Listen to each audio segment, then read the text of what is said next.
बिस्मिल्लाहिर्रहमानिर्रहीम अस्सलामु अलैकुम वरहमतुल्लाहि वबरकातुहू। गुज़िश्ता दिनों पाकिस्तान की जानिब से जंगी तैयारियों के तौर पर किए जाने वाले इक़दामात नए लेवल पर पहुंचते जा रहे हैं। इंडिया के अंदर पाकिस्तान ने डीप स्ट्राइक करने के लिए अहम तरीन हथियार का कामयाब तजुर्बा किया है, जिसे फतह-1 guided multi launch rocket system कहा जा रहा है, जो दुश्मन की टेरिटरी में घुसकर इंतहाई एक्यूरेसी के साथ रेडार की नज़र में आए बगैर अहदाफ को निशाना बना सकते हैं, वो भी ऐसे मौके पर कि जब इंडिया इसराइल से एयर डिफेंस सिस्टम खरीदने जा रहा है। गोया पाकिस्तान ने भारत के एयर डिफेंस सिस्टम की खरीदारी से कबल ही भारत की सारी कोशिशें खाक में मिला दी हैं,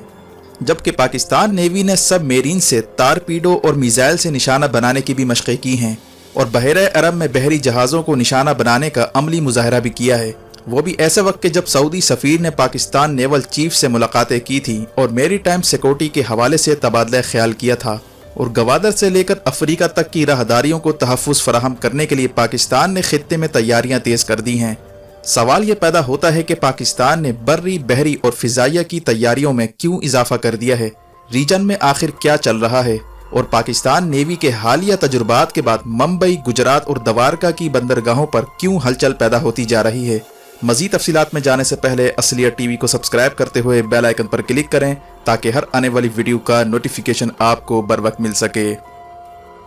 नाज़रीन किराम, पाकिस्तान ने हाल ही में फतह-1 नामी guided multi launch rocket system का कामयाब तजुर्बा किया है, जिसकी वीडियो DGISPR ने गुज़िश्ता दिनों जारी की थी और इन तजुर्बात के बाद DGISPR major general Babar Iftikhar ने प्रेस कॉन्फ्रेंस करते हुए अवामुन्नास को आने वाली सूरत हाल पर एतमाद में लेने की कोशिश की और ये बताया कि किस तरह भारत और दीगर दुश्मन ममालिक पाकिस्तान के खिलाफ अंदरूनी और बैरूनी महाजों पर साजिशें कर रहे हैं,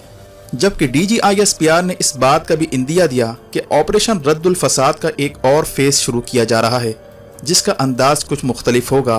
पहले फाटा के इलाकों पर फोकस था, अब उन इलाकों पर ज़्यादा फोकस होगा जहाँ फेंसिंग का काम बाकी है, और खुश आइन बात यह है कि पाक अफगान बॉर्डर पर 83% फेंसिंग का काम मुकम्मल हो चुका है, जबकि पाक ईरान बॉर्डर पर 37% काम कंप्लीट है और इस साल पाक अफगान बॉर्डर मुकम्मल तौर पर सील हो जाएगा, जहां से इंडियन रॉ और NDS के लिए दहशत गर्दों को दाखिल करवाना नामुमकिन हो जाएगा। यही वजह है कि स्मगलिंग से लेकर जराइम पेशा अफराद की नकल हमल पर कारी ज़रब लग चुकी है। इंडिया के लिए अब ईरान और अफगानिस्तान की सरजमीन इस्तेमाल करना मुश्किल होता जा रहा है। अब पाकिस्तान के रेवेन्यू और लीगल तिजारत में भी इजाफा हो चुका है।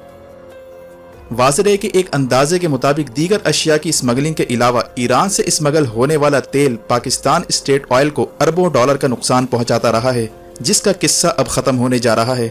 यही वजह है कि अब पाकिस्तान ने रिवायती जंगें लड़ने के लिए मशक़ें शुरू कर दी हैं, जिसमें मिसाइल तजुर्बात से लेकर फ़ौजी मशक़ें शामिल हैं, क्योंकि प्रॉक्सी वॉर नाकाम होने पर रिवायती जंगों के इम्कानात बढ़ जाते हैं। हाल ही में फतह-1 नामी मल्टी लॉन्च रॉकेट सिस्टम के तजुर्बात के बाद पाकिस्तान ने दिफा के मामले में अहम संगे मील उबूर कर लिया है। फतह-1 guided multi launch rocket system एक ऐसा निज़ाम है जिसे पाकिस्तान ने मकामी तौर पर तैयार किया है। इसमें बैक वक्त कई मिसाइल और रॉकेट फिट करके इन्हें एक से ज़ायद मकामात पर बैक वक्त दागा जा सकता है, इसीलिए इसे guided multi launching rocket system कहा जाता है। और ख़ास बात यह है कि ये इंतहाई प्रिसिशन टारगेट यानी एक्यूरेसी के साथ हदफ को ना सिर्फ निशाना बना सकता है, बल्कि 140 किलोमीटर की रेंज पर दुश्मन की सरजमीन में दाखिल होकर डीप स्ट्राइक भी कर सकता है और रिवायती जंगी हथियार ले जा सकता है। वाज़ेह है कि पाकिस्तान के पास small range ballistic missile, medium range ballistic missile और लॉन्ग रेंज बैलिस्टिक मिसाइल की कई अकसाम मौजूद हैं, जबकि स्मॉल रेंज बैलिस्टिक मिसाइल की बात की जाए तो ये दरअसल दुश्मन की अफवाज और इनकी तनसीबात को तबाह करने और दुश्मन की पेशकदमी को फौरी तौर पर रोकने के काम आता है। मिसाल के तौर पर 10 साल कबल भारत के आर्मी चीफ दीपक कपूर ने मुंबई हमलों के फौरन बाद कोल्ड स्टार्ट डॉक्ट्राइन की तजवीज़ दी थी, ताकि शॉर्ट नोटिस पर फौज को मोबिलाइज करके अहम अहदाफ को निशाना बनाया जा सके, जिसके बाद पाकिस्तान ने नसर मिसाइल का तजुर्बा करके भारत के इस मंसूबे को खाक में मिला दिया था, क्योंकि ये 60 किलोमीटर की रेंज पर टैक्टिकल हथियारों के साथ बॉर्डर फोर्सेस पर हमला कर सकता है और इन मिसाइलों को मुस्तकिल बुनियादों पर बॉर्डर पर भी तैनात किया गया है।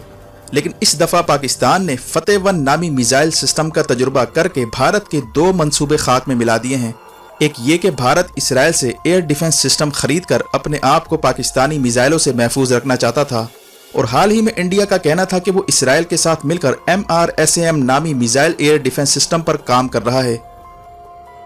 दूसरा ये कि भारत पाकिस्तान के खिलाफ मिसाइल हमलों को बेका एग्रीमेंट की मदद से मजीद इम्प्रूव करना चाहता था, ताकि अमेरिका की जानिब से हासिल करदा लोकेशन और डेटा की बुनियाद पर पाकिस्तान के खिलाफ स्ट्राइक का मंसूबा तश्कील दिया जा सके। इन दोनों मंसूबों को पाकिस्तान ने धचका पहुंचाया है,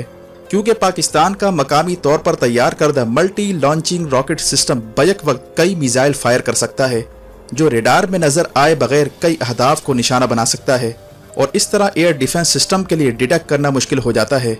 दूसरा ये कि ये 140 किलोमीटर की रेंज पर भारत की तमाम बॉर्डर फोर्सेस को तबाह कर सकता है। अगर 140 किलोमीटर की बात की जाए तो भारत की पाकिस्तान के खिलाफ जितनी भी डिप्लॉयमेंट है, चाहे मिसाइल डिफेंस सिस्टम हो या तैयारे हो या भारतीय फौज के अड्डे हों, ये सब 140 किलोमीटर की रेंज में आते हैं, और फतेह-1 मिसाइल सिस्टम से इन अहदाफ को बासानी निशाना बनाया जा सकता है। और नसर की तरह इस फतेह-1 सिस्टम को भी बॉर्डर एरिया में नस्ब किया जाएगा, जो पाकिस्तान के दिफा को मजीद मजबूत करेगा।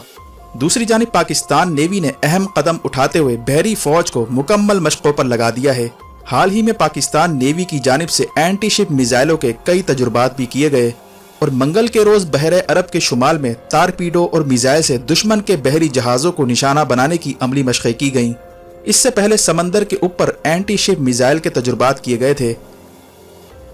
लेकिन अहम बात यह है कि इस बार समंदर की गहराई में ये मशक़ें की गई हैं और सब मेरीन यानी आबदोजों से टारपीडोज लॉन्च किए गए। टारपीडोज असल में मिसाइल की एक किस्म होती है जो समंदर के अंदर आबदोज से फायर किया जाता है। ये बहरी जहाज़ों को हिट करते ही फट जाता है, इसीलिए समंदर की गहराइयों में कार्रवाई करने के लिए टारपीडोज का अहम किरदार होता है। पाकिस्तान नेवी ने भारत के खिलाफ 65 और 71 की जंगों में टारपीडोज से कई बार भारतीय जहाज़ों को भी तबाह किया था, जिसके असरात आज तक भारत की नेवी महसूस कर सकती है। वाज़ेह है कि पाकिस्तान नेवी की देखा देखी भारतीय नेवी ने भी सी विगिल के नाम से मशकों का ऐलान कर दिया है, जिसका मकसद भारत की बंदरगाहों और साहिलों पर नजर रखना है, क्योंकि भारत के पास ओरियन तैयारों की कमी की वजह से तवील साहिली पट्टी को मॉनिटर करना मुमकिन नहीं है। इसके मुकाबले में पाकिस्तान के पास एंटी सब मेरीन तैयारों की मुनासिब तादाद मौजूद है, जो पाकिस्तान की साहिली पट्टी की निगरानी के लिए काफ़ी है। दूसरी वजह यह है कि पाकिस्तान ने चीन की मदद से एंटी सब मेरीन रेडार बनाने की सलाहियत हासिल कर ली है। पाकिस्तान ब्राज़ील से कमर्शियल तैयारी खरीदना चाहता है ताकि इन्हें एंटी सब मेरीन पेट्रोलिंग एयरक्राफ्ट में कन्वर्ट किया जा सके, जिससे पाकिस्तान नेवी दिफा के मामले में खुद कफील हो सकती है। वाज़ेह है कि खित्ते के मारूजी हालात की वजह से पाकिस्तान नेवी का अहम रोल उभर कर सामने आया है। साउथ चाइना सी से लेकर बहरे अरब और फिर स्ट्रेट ऑफ हुर्मुज में बढ़ती कशीदगी के बाद फैसला किया गया है कि गवादर, कराची समेत साहिली पट्टी को महफूज बनाने के साथ साथ सीपैक के बहरी रास्तों को महफूज बनाया जाएगा। इस सिलसिले में पाकिस्तान, तुर्की, चीन और फिर जिबूती की नेवी ने भी हालिया दिनों में मैरीटाइम सिक्योरिटी और डिफेंस कॉपरेशन के हवाले से मुआहदे किए हैं। जिस तरह तुर्की को मेडिटेरियन सी में बढ़ते चैलेंजेस का सामना है, उसी तरह चीन के सामने साउथ चाइना सी और फिर पाकिस्तान के सामने गवादर और बहरे अरब में पैदा होते हालात का सामना है। जबकि सऊदी अरब और मस्कत के दरमियान यमन के जजायर पर कंट्रोल हासिल करने की तगोदो चल रही है। इंडिया की कोशिश है कि किसी तरह चाबहार बंदरगाह और मस्कत की बंदरगाह को हासिल किया जाए। यही वजह है कि पाकिस्तान ने बहरी मशकें तेज कर दी हैं, और पाकिस्तान की जानिब से मल्टी रॉकेट लॉन्चिंग सिस्टम के तजुर्बे ने इंडिया के प्लान पर पानी फेर दिया है। और किसी भी सूरत हाल का सामना करने के लिए पाकिस्तान की तीनों मुसल्लह अफवाज अब अपने आप को तैयार कर रही हैं, जिसकी तरफ DGISPR ने प्रेस कॉन्फ्रेंस में इशारा किया था। वीडियो देखने का शुक्रिया। अपना और गिरदोनवाह के लोगों का ख्याल रखें। फी अमानिल्लाह।